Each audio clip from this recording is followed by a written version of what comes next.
초대해 주셔서 감사합니다. 네, 아까 찬양하는 거 보니까 제가 할 필요가 없더라고요. 왜냐면 찬양하는 통에 그 과정에서 여러분들이 성령 충만한 모습을 봤는데 무슨 희망이 필요할까? 이미 희망이 들어있는 분들한테 그런 생각을 했습니다. 그도 어쨌든 불러주셔서 감사하고 여러 교회를 보고 많은 사람들을 봤지만은 다 충만한 것 같아도 마음속에 다 아픔들이 있더라. 그래서 오늘은 희망은 고통을 이기는 능력입니다 라는 제목을 가지고 말씀을 나눠보도록 하겠습니다. 성경 말씀 읽나요? 제가 하는 건가요? 네. 근데 한 가지 여기 봐서 특별한 게 있더라고요. 온 세대 예배라는 거 교회에서 가끔 하는 걸 봤는데 이거 매주 하시나요? 참 좋더라고요. 왜냐면 그만큼 부모님이 신앙이 굳건해야 된다는 생각을 했습니다. 이렇게 자녀들까지 온 세대가 와서 오려면은 부모가 스승이 될 정도로 자기 자녀를 제자시키는 이런 훈련이 필요하겠다 생각을 했습니다. 기성이 있는 교회들은 그렇지 않잖아요. 주일학교 보내고 성인 예배 드리고 그러니까 아이들이 제대로 양육이 안 되더라. 여기는 온 세대 예배를 드린다니까 참 그게 참 마음에 들었습니다. 그러니까 그런 아이들한테는 희망이 있는 거 아니냐. 그래서 이제 말씀을 좀 보겠습니다. 예레미야서 29장 10절에서 13절까지 말씀. 제가 읽는 건가요? 다 같이 읽는 건가요? 다 같이 읽어요? 그럼 다시 함께 읽겠습니다. 시작. 여호와께서 이와 같이 말씀하시니라. 바벨론에서 70년이 차면 내가 너희를 돌보고 나의 선한 말을 너희에게 성취하여 이곳으로 돌아오게 하리라. 여호와의 말씀이니라. 너희를 향한 나의 생각을 내가 아나니 평안이요 재앙이 아니니라. 너희에게 미래와 희망을 주는 것이니라. 너희가 내게 부르짖으며 내게 와서 기도하면 내가 너희들의 기도를 들을 것이요 너희가 온 마음으로 나를 구하면 나를 찾을 것이요 나를 만나리라. 그래서 희망은 고통을 이기는 능력입니다 라는 제목으로 말씀드리겠습니다. 여러분 희망 가지고 계세요? 무슨 희망을 가지고 계세요? 건강한 거? 돈 잘 버는 거? 그거 말고 다른 천국 가는 희망은 없으세요? 네, 그래서 제가 사람들을 많이 만나면서 꼭 힘든 사람들 보면 물어봅니다. 당신에게 지금 희망이 무엇입니까? 라고 물어보면 대부분 사람들은 당황합니다. 희망이라는 걸 생각 안 하고 있다가 희망을 물어보니까 당황을 합니다. 왜냐하면은 평소에 희망에 대해서 생각하지 않았기 때문에 그렇습니다.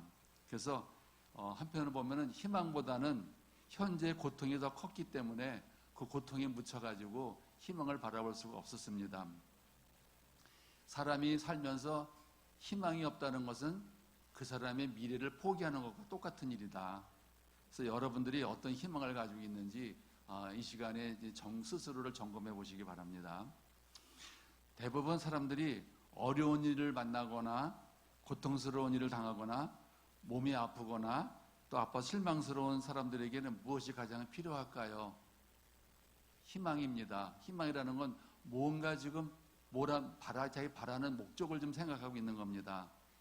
희망이 있을 때 희망이 생기지 않습니다. 희망은 현재는 절망 중에 있어도 미래에 일어날 어떤 결과에 대해서 현실적으로 바라보는 것을 말합니다.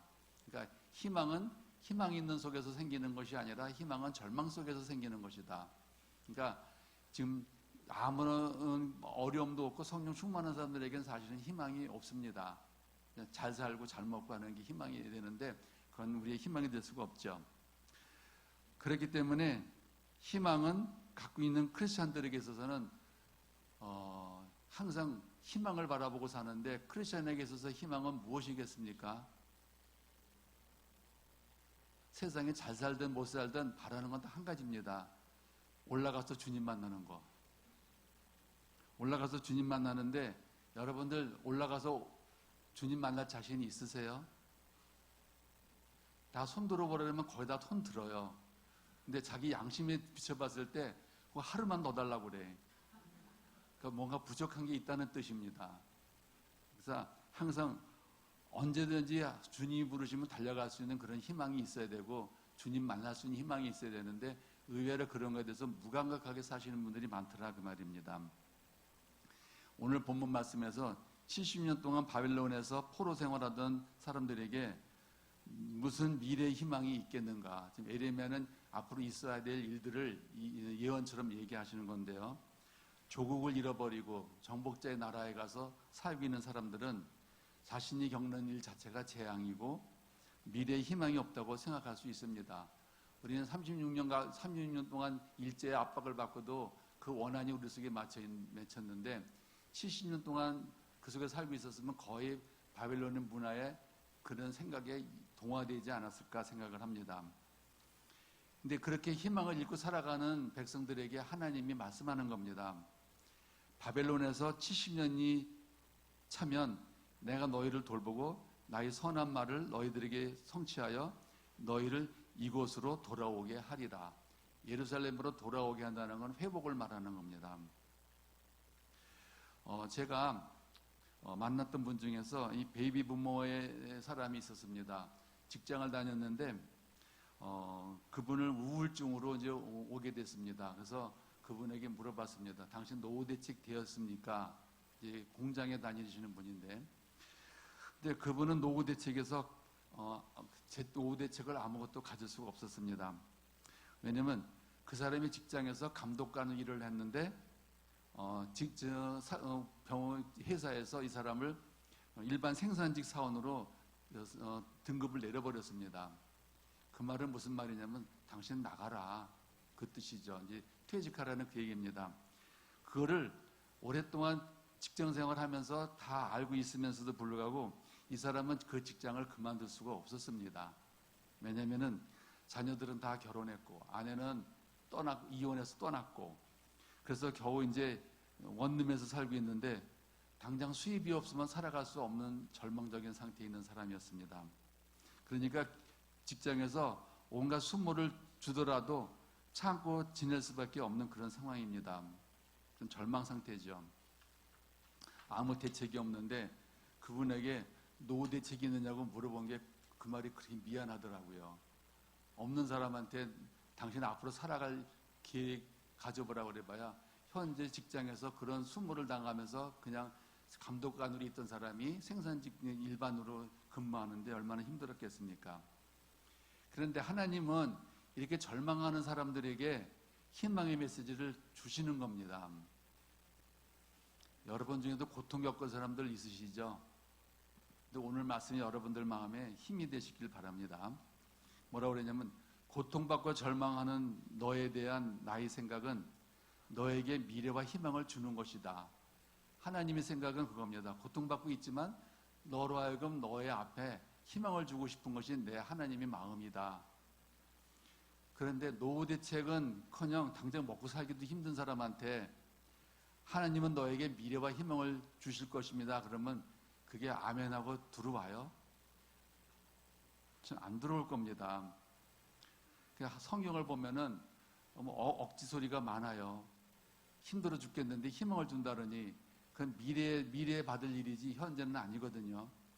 그래서 이렇게 보면은 제가 정신과를 하다 보니까 이제 평생 병에서 벗어날 수 없는 그런 사람들도 있습니다.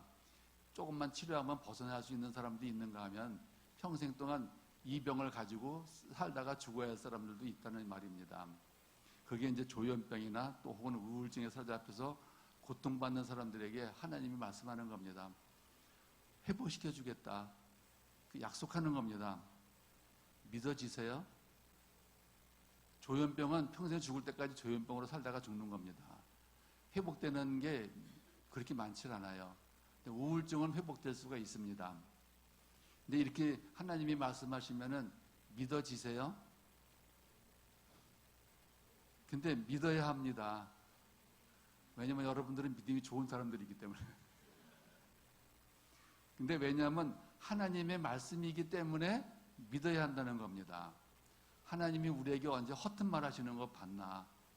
내가 체험을 못했을 뿐이지 결국 하나님은 허튼 말 하시는 분이 아니라는 겁니다. 그래서 하나님이 주는 희망의 능력은 무엇일까 생각을 많이 해봤습니다. 첫 번째는 하나님의 희망은 과거의 아픔을 덮어주는 힘을 줍니다. 대부분 만나는 사람들이 과거에 힘들었던 때를 거기에서 벗어나지를 못하고 맨날 그것 때문에 신음을 합니다. 되게 병원에 찾아오는 분들이 힘들다고 하소연하는데 자기가 겪었던 그 힘든 과거의 삶에서 한치도 벗어나지가 않고 맨날 그 소리를 반복합니다. 그런 사람에게는 미래가 없다는 거죠. 그러니까 절망하는 사람에게는 고통과 후회만 있을 뿐이고 미래가 없습니다. 그래서 진료할 때 어떻게 하면 이 사람들의 마음속에 미래를 심어줄 수 있을까? 미래를 현실이 암담하니까 미래가 없는 겁니다. 과거는 아픈 상처만 있는데 그런 점에서 요셉의 이야기를 많이 해주는데 요셉은 그 과거가 아픔이 많았던 사람이지만은 미래에 대한 꿈을 갖고 살았던 사람입니다. 그게 창세기 50장에 나오는 말씀인데 그에 비해서 그의 형들은 과거에 사로잡힌 사람들이고 요셉은 미래를 향해서 꿈을 꾸는 사람이었습니다. 그들을 야곱이 죽자 그 형들이 찾아왔습니다. 찾아와서 하는 말이 그러니까 50장 15절에 요셉의 형제들이 그애들의 아버지가 죽었음을 보고 말하되 요셉이 혹시 우리를 미워하여 우리가 그에게 행한 모든 악을 다 갚지는 않을까 하고 걱정했습니다. 그러니까 아버지가 있어서 버텼는데 아버지가 돌아가시니까 틀림없이 옛날에 어렸을 때 그렇게 했었던 원한을 갖고 자기들을 해칠지도 모른다는 그런 생각을 했던 겁니다. 그거에 대해서 요셉이 뭐라고 말을 했냐? 요셉은 19절하고 20절에 보면 요셉이 그들에게 이르되 두려워 마소서 내가 하나님을 대신하겠습니까? 벌을 줘도 하나님이 주실 텐데 내가 어떻게 주겠습니까? 그 얘기죠. 당신들은 나를 해하려 하였으나 하나님은 그것을 선으로 바꾸사 오늘과 같이 많은 백성의 생명을 구원하게 하려 하셨습니다. 그러니까 미래를 보는 사람하고 과거를 보는 사람하고 반응이 이렇게 다른 겁니다. 그 형들은 과거에 자기들이 요셉한테 잘못했던 그 과거의 행적을 보고 있었다면은 요셉은 그런 건 다 덮어두고 미래 우리 이스라엘 백성들이 살아갈 미래를 바라보고 있었던 겁니다. 이 희망 때문에 요셉은 형들의 과거를 덮어주고 용서를 한 겁니다. 요셉의 이야기를 들어보면 형을 용서하기까지가 꽤 긴 시간이 걸렸습니다. 자기를 그렇게 괴롭혔는데 뭐가 그렇게 용서가 쉽게 되겠냐고요. 그렇지만 마지막에 그 문장을 보면은 요셉이 형들을 용서했다는 그런 내용이 나오게 됩니다. 그래서 21절에 보면은 당신들은 두려워하지 마십시오. 내가 당신과 당신들의 자녀를 기르겠습니다. 하고 그들을 간곡한 말로 위로하였더라. 여러분도 이런 경험이 있으세요? 여러분에게 원한을 한 사람들, 나를 힘들게 한 사람들을 다 용서하셨는지요? 근데 그 사건만 바라보면 용서가 안 됩니다. 어떻게 용서가 되겠어요? 교회 안에 사는 사람들은, 교회 안에 있는 사람들은 다 거룩한 줄 알았더니 교회 안에서도 싸움들이 참 많더라고요. 여기는 그런 사람들 없죠? 있어요? 근데 교인들이 용서를 더 못해. 눈 감고는 용서하는데 눈 뜨면 미운 거예요. 눈 뜨고도 용서할 수는 없을까? 근데 그 미워하는 그 사람 때문에 내가 천국에 못 간다고 생각하니까 억울한 거예요. 내가 천국 가기 위해서도 용서해야 되겠다. 천국에는 용서 못한 사람은 못 들어간다고 그러더라고요. 그래서 내가 천국 가기 위해서라도 용서는 해야 되겠다. 그런데 하나님의 스승을 보면 과거에 얽매이지 않는 분이더라. 이사야서 43장 18절에 보면은 너희는 이제 이전 일을 기억하지 마라. 옛적 일을 생각하지 마라. 어떨 때는 기억하지 말라 그러고 어떨 때는 기억하라고 그러는데 여기서 보면 이사야서 보면 이전 일은 기억하지 마라. 난 다 지우개로 다 너희 일을 지워버렸으니까 생각하지 말라는 거죠. 근데 우리가 어떻게 살아왔는지 살아온 삶을 보는 게 뭐냐면 라이프 사이클입니다. 정신과에 오면은 그 사람이 살아온 과정의 여정을 참 중요시 여기는데 어떻게 살아왔는지 지금까지 고통받은 사람이 여기 왔을 때 과거에 출생서부터 지금까지 어떤 여정을 거쳐서 왔는지가 이 사람의 삶을 이해하는 데 굉장히 중요하거든요. 그래서 그거는 이 사람이 살아온 이런 어려움을 만났을 때 어떤 상황에서 어떻게 대처했는지를 잘 파악하기 위해서는 그 사람이 살아온 삶의 과정이 굉장히 중요한 것이다. 그래서 정신과 가면은 지금 아픈 것만 물어보는 게 아니고 그동안에 어떻게 살아왔는지 같은 거를 꼭 묻습니다. 왜냐면 거기도 그 과정을 잘 살아왔으면 앞으로도 잘 살아갈 것이고 지난 과거가 잘 못 살아오고 대응을 잘 못했으면 앞으로도 대처를 잘 못할 거라고 하는 것이 일반적인 생각입니다. 그래서 여러분들이 살아가면서 라이프 사이클, 내가 살아온 인생의 여정을 하여튼 잘 만드십시오. 그 여정에 따라서 여러분의 삶의 미래가 결정되는 겁니다. 그래서 희망은 내가 과거에 어떤 상처를 받았든지 간에 그 과거의 상처에 너무 연연하지 않습니다. 근데 과거의 상처는 이 흔적으로는 남아 있어요. 여러분들은 내적 치유 같은 것이 있는데 그건 웬만하면 받지 않기를 바랍니다. 내적 치유 요즘은 좀 덜 하는데 옛날에 많았었는데 그 내 마음속에서 과거에 받은 상처를 흔적을 찾아내는 거거든요. 근데 흔적을 찾아서 뭐 하겠느냐? 하나님은 내 삶, 살아오는 삶에서 흔적을 찾는 것도 찾지만은 미래를 주시는 분이기 때문에 흔적을 찾아서 그거를 묵상하기는 하는 나는 조금 더 미래를 나갈 수가 없다는 겁니다. 그래서 내적 치유의 단점은 그겁니다. 그 흔적은 이스라엘 백성들이 광야 생활을 끝나고 요단강을 건너갔을 때 그때 맨 처음에 한 것이 12기둥을 세운 것입니다. 너희는 잊지 말라고 하는 그거. 그래서 희망이 있는 사람은 여러분에게 희망이 있다면 희망이 있는 사람은 과거에 매여 있는 사람이 아닙니다. 희망이 있는 사람은 미래를 꿈꾸는 사람들입니다. 어떤 권사님을 만났는데 참 오랜 세월 고통을 받았던 권사님이었습니다. 그분이 그런 말을 하시더군요. 고통도 세월이 지나니까 다 약이 되더군요. 여러분이 받은 고통들이 앞으로 살아가는 인생에 약이 되어야 된다고 하는 그 말입니다. 그분은 30년이 넘도록 가정 문제로 고통받았던 고권사님이 고백을 하는데 나는 고통으로 남아서 살 줄 알았더니 고통이 지나가고 나니까 이제는 그것이 다 약이 돼가지고 그 세월을 웬만한 것들은 다 이겨낼 수 있는 그런 힘이 생기더라 하는 그 얘기였습니다. 이제 과거는 매이지 않는 게 좋겠고, 그 다음에 둘째로는 하나님이 주시는 희망이라고 하는 것은 현재 받는 고통을 이길 수 있는 힘을 주는 겁니다. 그러니까 하나님을 믿으면서 현재 받는 고난과 고통을 이길 수 있느냐 없느냐. 근데 그것 때문에 괴로워하는 분들도 많이 있는데, 대학 입시가 있는데 대학 입시에 합격한 사람들은 기쁘겠지만 대학 입학시험에 떨어진 사람들은 굉장히 고통스럽습니다. 근데 만약에 대학을 떨어지게 되면 어떻게 반응을 할까요? 그러니까 다시 인생에 있어서 실패하는 인생 실패하게 됐을 때는 그 사람에게 나타나는 반응이 어떤 반응이 나타날까? 대개들 보면은 두 가지 반응을 나타나는데 제일 많이 나타나는 반응은 후회입니다. 후회. 아주 드물게는 감사입니다. 후회하는 사람이 있고 감사하는 사람이 있어요. 잘못됐을 때.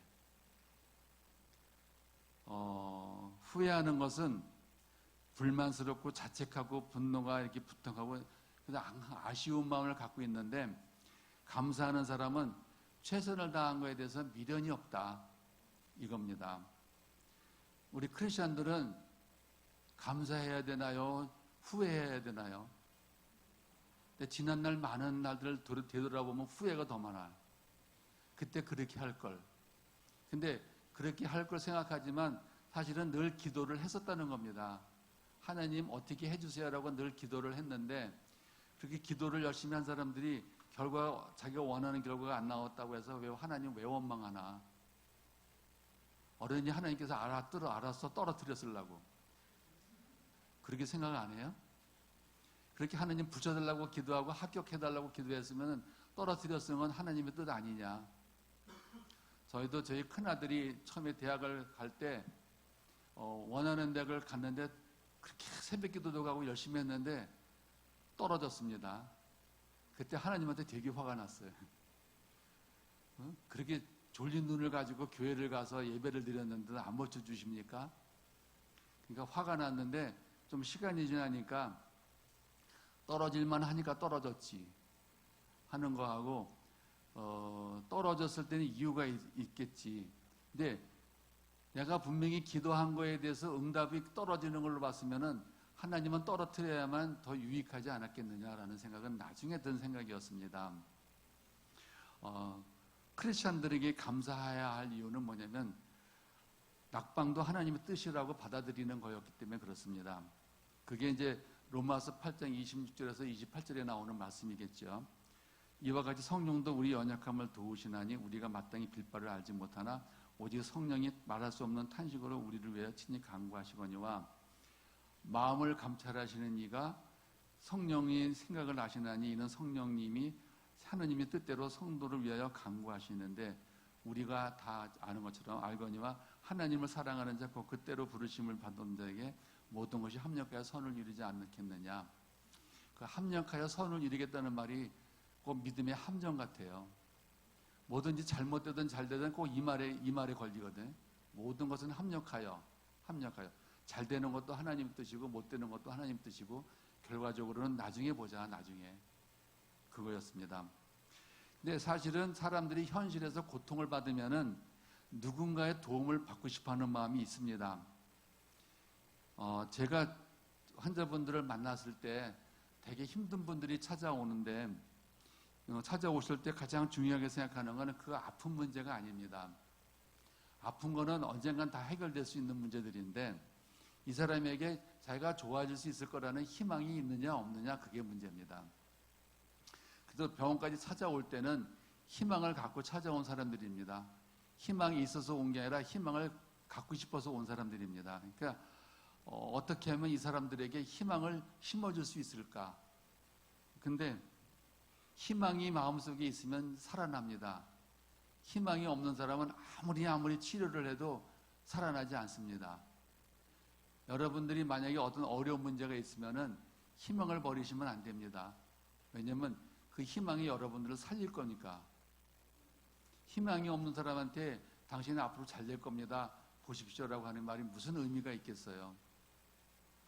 야곱이 그런 점에서는 야곱이라는 사람이 받은 고통이 있었는데 야곱의 일생이라고 하는 것은 항상 장애물에 놓여 있었습니다. 그 장애물이 놓여 있어서 언제나 불안하고 두렵고 고통스러운 삶이었었습니다. 어려서부터 그랬잖아요. 형 에사우서부터. 그래서 야곱은 형 아버지로부터 형 에사우한테 갈 축복도 가로챘고 이 일로 형한테 미움받아서 그 하란으로 도망을 갔습니다. 그래서 그 엄마는 두 아들을 잃어버릴 수가 없으니까 외삼촌 라반의 집으로 피신하게 해버렸습니다. 그리고 야곱의 인생을 쭉 점검을 해보면 그 일생이 편안한 날이 없었습니다. 처음으로 가족을 떠나서 하란으로 가는 그 길이 얼마나 멀었습니까? 그 상황적으로 보면은 절박하고 심리적으로는 굉장히 불안하고 두려운 상태였습니다. 야곱은 잠시 피신하기로 해서 떠나기는 했지만은 앞날이 막막한 겁니다. 언제 돌아올지도 알 수 없고. 그리고 야곱은 그 창세기에 나오는 그 야곱의 그 베델에서의 기도를 보면은 오죽 힘들었으면 하나님한테 그런 소망을 말했을까? 돌아오게 해달라고 하는 기도를 하고 돌아다니면서 굶지 않게 해달라고. 그 당시에 보면 그런 상태는 야곱이 굉장히 불안하고 당황스럽고 두려워 그 상태를 말하는 겁니다. 앞으로 벌어질 일들에 대해서 본인도 모르는 거죠. 일단 축복권은 장자권은 받았는데 일단 도망가고 보지만 앞으로 어떤 일이 벌어질지 알 수 없습니다. 근데 외삼촌 라반의 집에 가서 살았을 때 대접을 받았나요? 라반 외삼촌 집에 가서 머슴살이 하면서 온갖 구박은 다 받았잖아요.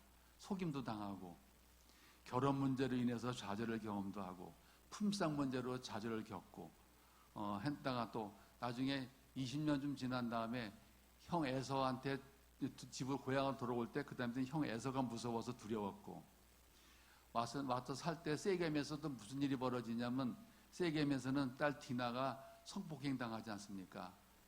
그런 일이 생겼고 또 거기서 아들들이 그 세겜의 족속들을 전부 다 멸해가지고 도망갈 수밖에 없었고 베델로 올라갔던 일들, 또 큰아들 루벤이 자기 계모를 범했던 성폭행했던 그런 강간했었는지 뭐인지 모르지만 성범죄 사건이 있었고 이제 노년에 가서는 아들 요셉을 잃어버렸고 그런 사건들, 또 먹을 것이 없어서 이제 이스라엘에 기근이 와가지고 먹을 것이 없는 그런 상황들, 애굽으로 쌀을 사러 갔다가 베냐민을 인질로다가 붙잡혀 버린 사건들, 이 모든 사건들을 보면은 결코 야곱이라는 사람이 편안하고 두 다리 뻗고 웃으면서 살 수 있는 사건들이 아니었습니다. 야곱의 현실을 보면은 계속해서 고통뿐이었다. 그래서 야곱이 애굽의 왕 앞에 와서 한 말이 있지 않습니까? 나의 인생은 조상들에 비해서 그렇게 길지는 않지만은 참으로 험악한 세월을 살아왔습니다. 고백할 정도로 그게 제일 그런 고백을 한 것이 제일 머릿속에 남았다는 거겠지요. 근데 야곱이 이 현실에서 이 힘든 장애물 같은 고통들을 견딜 수 있었던 비결은 무엇이냐? 이게 이제 여러분들이 이제 받아야 될 겁니다. 우리가 현실이 어려울 때 편안하게 모든 것이 잘 이루어지면 좋겠지만 금방 세상 일이라는 것이 자기가 원하는 대로 금방 이루어지는 법은 없더라. 다 세월이 가야 되는데 그렇다면 이 힘들었던 야곱이 이 고통스러운 현실을 어떻게 극복했을까? 그거는 장자권에 대한 약속입니다. 우리는 장자권을 소홀히 여기지만은 이스라엘 사람들에게 장자권이라는 건 대단한 겁니다. 아버지의 축복이죠. 그러니까 그 축복권 때문에 죽음을 무릅쓰고 형 거를 가로챘지 않습니까? 그 언약의 핵심은 어디까지 올라가냐면 창세기 12장 1절에서 3절까지 올라가는 거다. 즉 하나님이 아브라함에게 준 축복. 그거 아시나요? 하나님이 아브라함에게 무슨 축복을 주셨는지. 창세기 12장 1절에서 3절. 그때 하나님이 아브라함으로부터 받은 언약이 있었습니다. 성경의 역사는 전부 다 이렇게 아브라함의 언약이 성취되어 가는 과정을 그린 것들이다. 뭐라고 했냐면 내가 너로 큰 민족을 이루고 내게 복을 주어 내 이름을 창대케 하리니 넌 복이 될지라. 너를 축복하는 자에게는 내가 복을 내리고 너를 저주하는 자에게는 내가 저주하리니 땅의 모든 족속이 너로 말미암아 복을 얻을 것이라 하신지라. 이 하나님이 일방적으로 주신 이 언약 때문에 성경에 나오는 그 지금까지도 역사가 이 약속을 성취하기 위한 하나님의 약속이 이루어지는 것들이거든요. 이스라엘이 여러 가지 없고 어려운 점도 많지만은 결국 이 말씀을 유대 이스라엘 사람들은 이 말을 잊어버리지 않고 간직하고 갔다. 그러니까 그 후대에 가도 항상 아브라함의 하나님, 이삭의 하나님, 이거 뭐 누구누가 하나님의 아버지라고 얘기하는 이유가 이 언약을 아브라함 할아버지한테 줬던 언약을 우리한테도 그대로 언약이 이루어지게 해 주십시오라고 하는 걸 구하는 겁니다. 그러니까 하나님의 언약들이 장자권을 통해서 이루어질 거라는 믿음이 있었기 때문에 이 믿음이 그 현실을 이기는, 고통을 이길 수 있는 능력이 된 겁니다. 예수 믿는 사람들이 어려운 일 만나면 항상 하는 말이 있죠. 주여. 그게 뭐겠어요?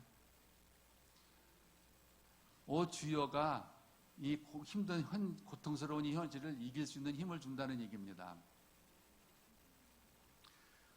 사업을 하다가 부도가 나가지고 이혼한 사람이 있었습니다.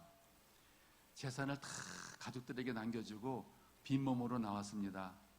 그러면서도 가족들이 언제 자기를 찾을까 하고 기다리고 있었습니다. 근데 절대로 애들도 연락 안 오고 부인도 연락이 안 옵니다. 그러면서도 이 사람에게는 한 가지 희망이 있었는데 그게 뭐냐면 언젠가는 부인이 나를 받아줄 거라는 희망이 있었습니다. 연락이 안 오지만 그때가 언제라고 생각하냐면 큰딸이 시집갈 때는 나를 불러주겠지. 그러니까 그 희망 때문에 아무리 현실이 힘들지라도 견뎌내는 겁니다. 그 현실이 올지 안 올지는 알 수 없지만은 또 그 미래에 일어날 일을 희망을 갖고 살아가는 겁니다. 희망을 잃어버리는 사람들이 선택할 수 있는 건 뭔 줄 아세요? 희망을 잃어버린 사람들이 선택하는 건 자살입니다. 이 세상 살아서 뭐 하냐고 자기 스스로 생명을 끊어버리는데, 그러니까 우리나라가 OECD 중에서 자살률이 1위라고 그랬습니다. 그만큼 우리가 살아가는 이 현실이 힘들고 어렵다는 얘기입니다. 참 고통스럽고. 자살률이 OECD 1위라는 오늘 받았는데 한번 신문에 난 기사를 한번 봤는데 거기는 뭐라고 되어 있냐면요, 자살이 많은 이유를 여러 가지로 설명을 하는데 이렇게 기사가 나와 있더라고요. 우리 사회가 낙오자를 감싸 안지 않는 승자 독식의 냉혹한 무한 경쟁 사회로 변해가는 것도 자살 증가의 원인 중에 하나로 꼽는다. 중고등학교, 초등학교에서 극심한 입시, 학업, 스트레스에 시달리고 대학생들과 대학 졸업자들은 치열한 취업 경쟁을, 취직해서도 직장 내에서 양보 없는 경쟁률을 보이고 있다. 이 과정에서 한 번이라도 낙오하면 패자가 되고 재기할 수 있는 기회가 주어지지 않기 때문에 자살이라는 극단적인 선택을 하는 자가 이 사회를 형성하고 있는 것이다. 그래서 자살률이 많다는 겁니다. 아무리 옆을 보고 앞을 봐도 이 절망하는 사람이 희망을 가질 때가 없어요. 그래서 저는 청년들을 만나면은 청년들 백수가 좀 많다고 그랬는데 아무 일이나 해라. 공장에 가서 생산직이라도 일을 해라. 아니면 편의점에 가서 일이라도 해라. 언제 이 사회가 너한테 네 입맛에 맞는 직장을 언제 주냐. 너 사무직 원하지. 사무직 틀렸어. 그래서 생산직에 가서 일을 하든지 아르바이트 하는 사람들은 그만큼 생존력이 강하기 때문에 너는 살아날 수 있다. 지금은 공장에 가서 일하지만은 너의 그 생존력 때문에 네가 앞으로도 무슨 일을 하든지 할 수 있다. 지금 필요한 것은 좋은 직장을 구하는 게 문제가 아니고 너의 인생에 있어서 생존력을 길러라. 근데 그게 백수들한테 하는 얘기입니다. 근데 그게 쉽게 안 들어와요. 청년들한테.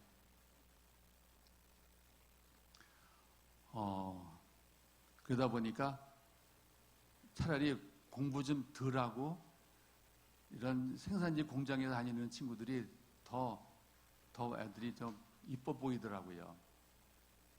걔들은 어떤 여건에서도 결국 무너지지 않을 거다. 그렇습니다. 그래서 인생의 목표가 있으면 그게 곧 희망이에요.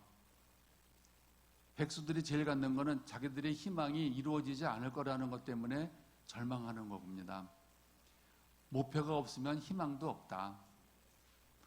바벨론의 포로로 살던 이스라엘 백성들에게 희망이 없어졌습니다. 그거 아셔요? 다니엘이 왜 죽을 줄 알면서도 창문 열어놓고 기도했는지.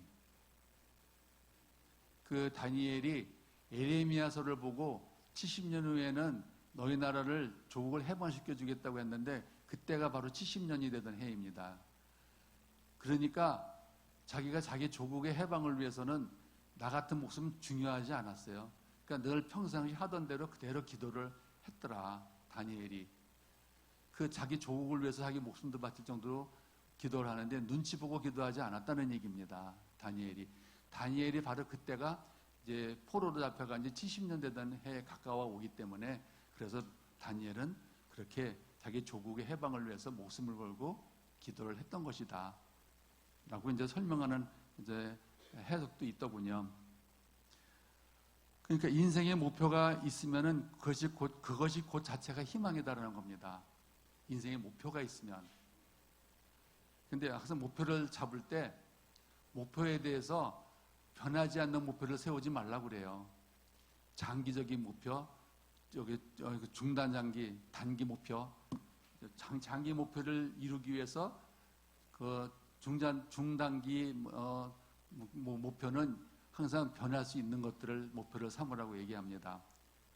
근데 그 목표가 있는 사람은요, 희망이 있습니다. 내가 언젠가는 잘 될 것이다라는 희망. 그래서 목표가 없으면 희망이 없는 겁니다. 그런데 여기서 보면 오늘 보면 본문에 바벨론의 포로가 자는 사람, 이스라엘 사람들에게는 희망이 없어졌습니다.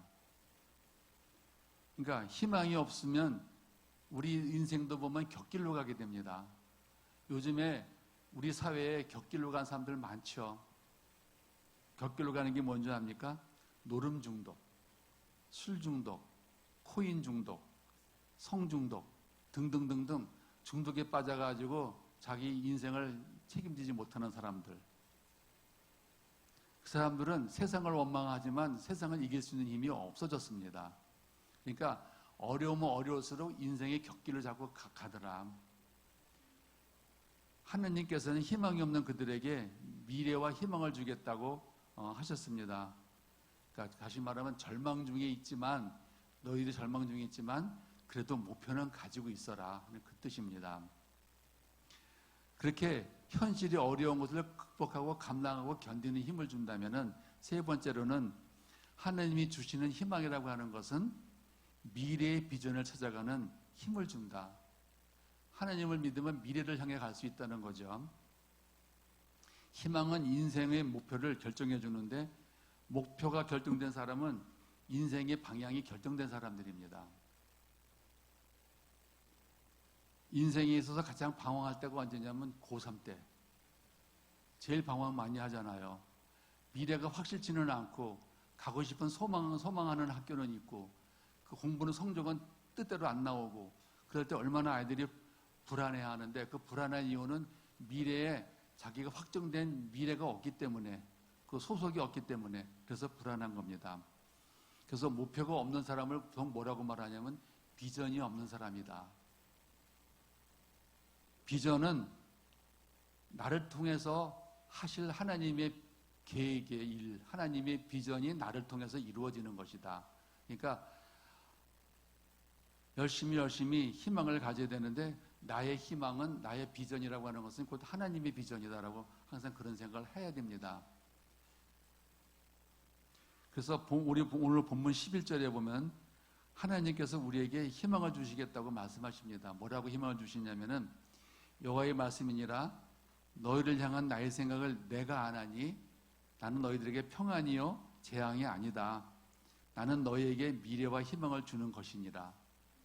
그게 하나님의 마음이라는 겁니다. 저는 옛날에 이제 벌써 오래전 이야기인데 정신과 의사가 되기까지는 참 희망이 많았습니다. 지금보다 훨씬 더 높은 꿈을 갖고 살았을지 몰라요. 근데 지금 현실이 불만스러운 건 아닙니다. 근데 대학 다닐 때는 지금보다 훨씬 더 많은 높은 꿈을 가지고 있었던 건 맞아요. 제가 고등학교 졸업하고 나서는 어디를 택했냐면 공대를 택했습니다. 공대를 봤는데 뚝 떨어졌어요. 얼마나 실망했겠어요. 그때는 공대 중에서도 화공과가 제일 셀 때인데 화공과를 시험 봤는데 떨어졌습니다. 그때는 예수님도 잘 안 믿을 때니까 원망할 때도 없었어요. 그래서 재수를 했는데 재수를 하는 동안에 제가 공대에서 의대로 바뀌었습니다. 의대를 바뀌면 이제 의대를 하면서 의대를 다니면서 제가 하고 싶었던 과가 있었어요. 이제 점점 졸업반이 될수록 저는 뭐를 하고 싶었었냐면 내과를 하고 싶었거든요. 내과.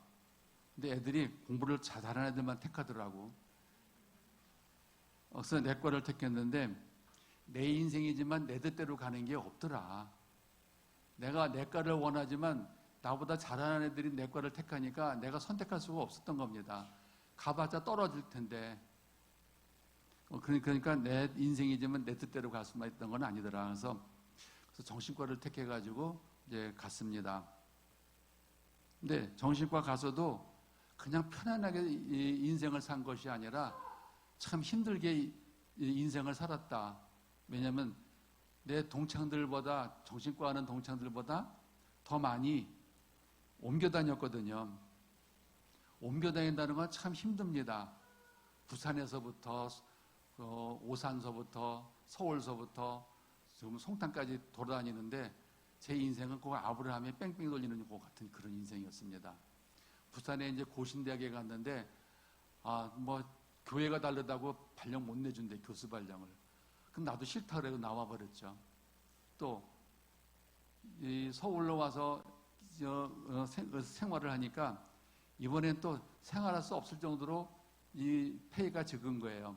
그래서 이제 옮겨갔습니다. 이번엔 또 그 교회 가서, 그 병원에 가서 예수 전하려고 좀 마음먹고 갔는데 예수가 없는 없는 병원. 다 뒤져보니까 환자들은 많은데 다 뒤져보니까 다 떨어진 성육지 하나밖에 없더라고요. 이제 그런 병원에 가서 하려니까 얼마나 힘들어요. 그래서 많이 돌아다녔는데 그 과정의 그 사건들이 나중에 세월이 지나고 보니까 헛된 것이 아니더라 하는 거였습니다. 그 병원에서 사건도 만나고 어려움도 만나고 정말 힘듦도 만나고 때에 따라서는 검찰청에도 찾아가고 쫓아가고 그랬는데 그때마다 어려움을 만날 때마다 항상 무릎 꿇고 기도를 했지만은 그러니까 그렇게 경험이 되면서 오는 교훈이 하나 있더라고요. 어려운 문제가 생기면은 제일 먼저 무릎 꿇으면서 뭐부터 생각하냐면 하나님이 이번에는 또 무슨 교훈인가요? 무슨 교훈을 주시려고 이렇게 어려운 일을 만나게 했나요? 근데 병원에 있으면서 제일 어려운 일이라는 거는 환자들하고 만나서 부딪히는 문제가 굉장히 어렵습니다.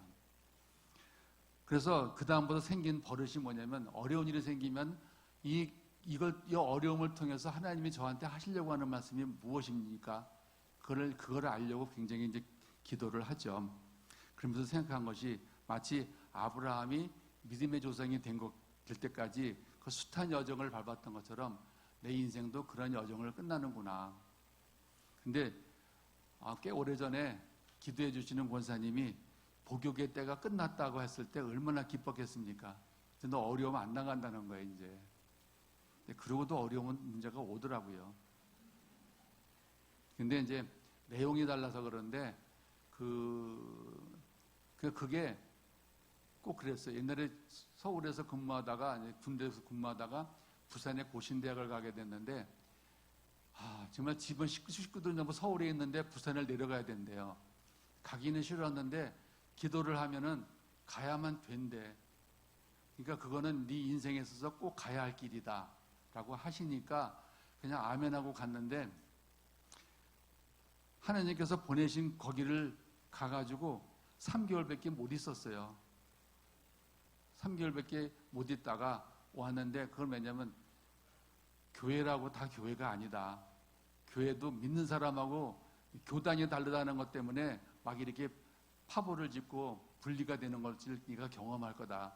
근데 거기는 제가 고신 측은 아니었는데 고신에 저를 그쪽으로 이제 교회에다가 이제 뭐라 등록시키려고 그거 안 하면 교수 발령을 안 내준다는 거예요. 그래서 나는 못하겠다. 내가 평생 믿어온 교회가 있는데 어떻게 그 교수직 때문에 내가 교단과 교회를 바꿀 수가 있느냐. 그러다 보니까 믿는 자 안에서도 이런 믿는 것 교단이나 이런 교리 때문에 사람들을 어렵게 하는 것들이 많았다는 얘기입니다. 그래서 지금 뭐 하다가 좀 이렇게 흘러나온 거예요?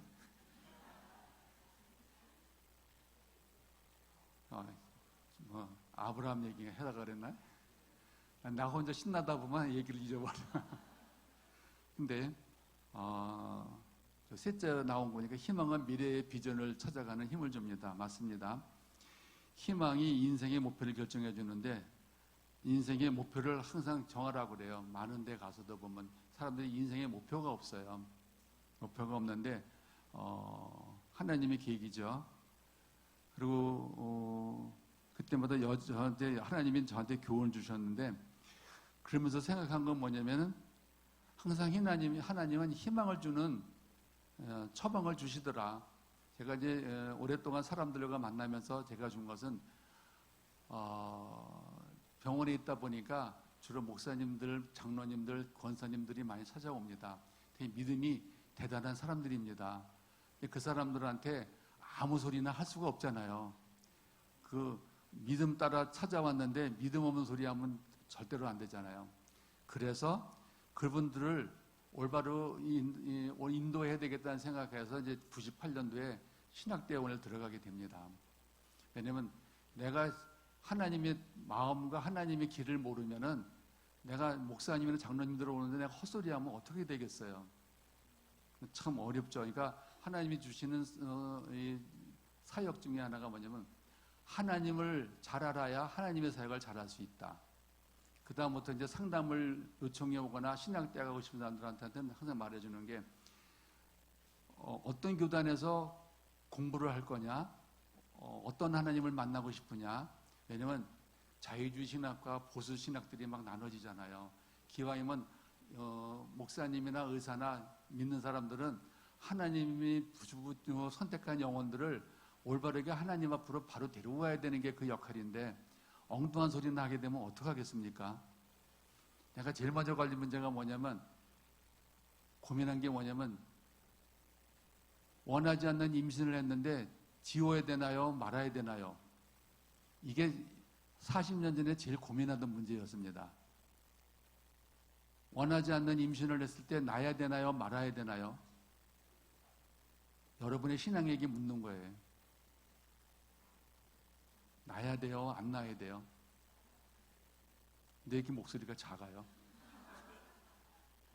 이걸 가지고 굉장히 고민을 했었습니다. 하나님의 뜻은 무엇일까? 하나님은 어떻게 알아갈 것인가? 이것 때문에 궁금해가지고 오죽 하면 예수원에 계신 옛날에 대천도 신부님한테 이거 편지를 띄웠어요. 난 이거 도대체 나는 아직까지는 경륜이 짧아서 답을 못 찾겠으니까 신부님이 저한테 답을 좀 주십시오. 이렇게 세상에 어려운 일을 만났을 때 해야 되느냐 말아야 되느냐. 그랬습니다. 하나님이 희망을 주는 처방을 주는데 12, 13절에 보면 그 처방이 나옵니다. 너희가 내게 부르짖으면 내게 와서 기도하면 내가 너희들의 기도를 들을 것이요 너희가 온 마음으로 나를 구하면 나를 찾을 것이요 나를 만날 것이다.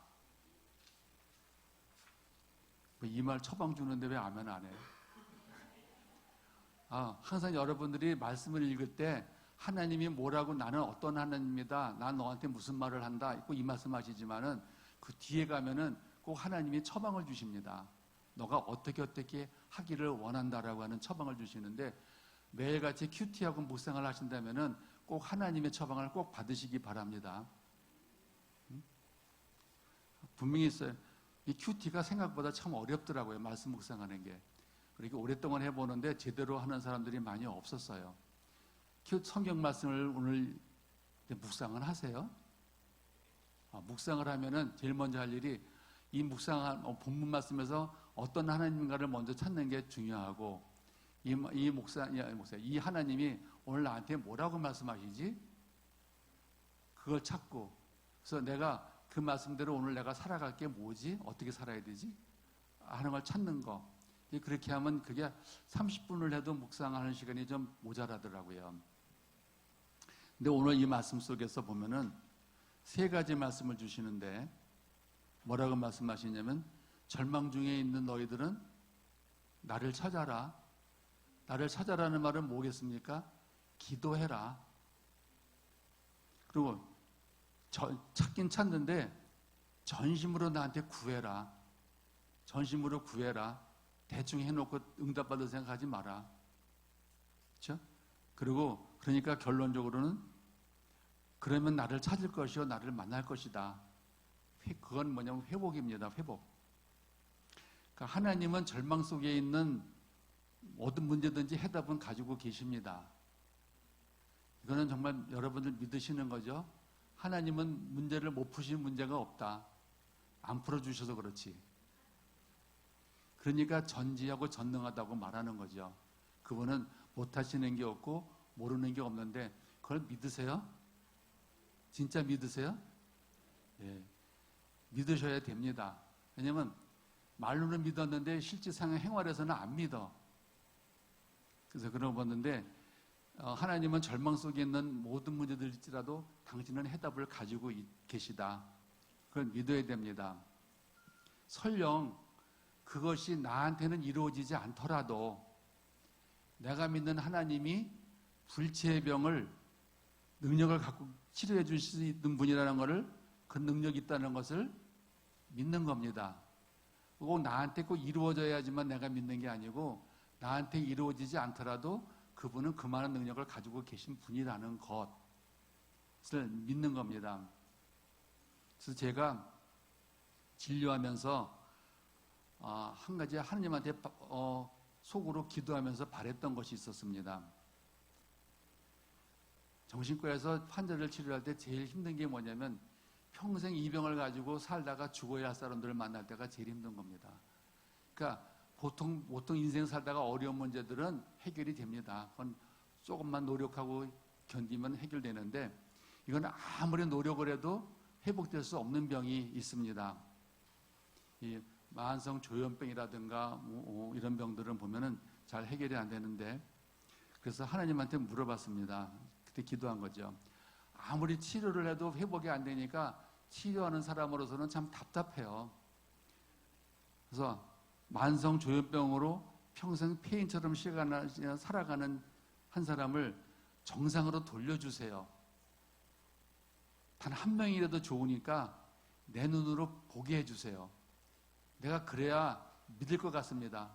하나님이 정말 능력 있는 분인지 만성으로 조현병 가진 사람들이 많지만 단 한 명이라도 회복됐다는 것을 좀 보여주십시오. 그럼 억지에 무리가 있는 겁니다. 왜냐하면 만성 조현병 있는 사람은 인생을 제대로 살지 못하고 사회적으로 못하고 원만한 대인관계를 못 갖고 모든 것이 게으르고 그러는 분인데 그런 것을 근본적으로 바꿔야 한다는 얘기거든요. 그것이 좋아지려면. 그런데 기적이 일어났어요. 20년이 넘도록 폐인처럼 살던 사람이 아주 소량의 약물만 투약했는데 정상적인 삶을 살아갈 수 있게 됐다는 겁니다. 근데 그렇다고 해서 그분이 약이 끊어진 건 아닙니다. 이분의 증상으로 봐서는 약이 많이 들어가야 되는데 또 불구하고 소량의 약 갖고도 증상이 조절된다는 것은 의학적으로는 참 설명이 안 되는 겁니다. 소량의 약물만 먹고도 그 사람이 정상적인 삶을 사는 걸 보았는데 근데 물론 계속 치료는 계속 받는 거예요. 그렇다고 하나님이 응답이 있다고 해서 치료가 끝나는 게 아니고 치료는 계속 합니다. 근데 계속 기도를 했죠. 하나님 더 보여주세요. 하나 가지고 양이 안 찹니다. 그랬더니 한 사람이 뭐냐? 내가 치료하는 모든 사람을 위해서 구해봐라. 그런 말을 들었을 때 제일 먼저 내가 입에서 할 말은 뭘까요? 아멘. 주셨으니까 나는 아멘하고 빨리 받아야죠. 근데 그런 희망으로 사람 살리는 일을 하는 겁니다. 근데 이렇게 기도해서도 나를 만나는 모든 사람들이 그 병에서부터 자유해진다는 건 아닙니다. 내가 아무리 노력하고 기도하고 애써도 안 좋아지는 사람은 안 좋아져요. 그러니까 그럴지라도 그렇게 구해보라는 이야기입니다. 근데 여러분 불치의 병을 가지고 있다고 쳐요. 여러분 불치의 병을 가지고 천국 가실 거죠? 천국에 가면 그 병을 가지고 갈까요? 놓고 갈까요?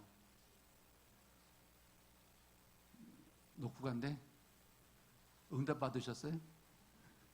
하나님이 그러시던가요? 네가 암으로 이제 다 죽어가 생겼는데 암을 천국에 들어올 때는 암을 다 치료하고 들어올 거다라고. 근데 암으로 고통받는 사람은 암으로 죽어요. 살지 않아요. 근데 천국에 가면은 천국에 한 가지 소망이 뭐냐면 천국에는 그 병을 가지고 들어가지 않는다.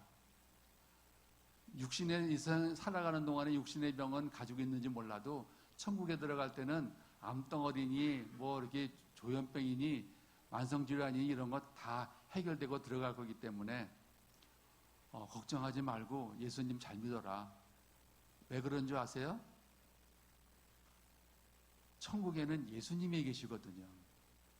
예수님이 최고의 의사라면서 최고의 의사인데다가 천국에 환자들이 있다는 얘기 못 들어봤습니다. 요한계시록에 보면은 거기는 눈물도 없고 아픔도 없고 고통도 없고 슬픔도 없는 곳이라고 그랬어요. 근데 거기 가서 슬퍼야 할 일이 뭐가 있겠습니까?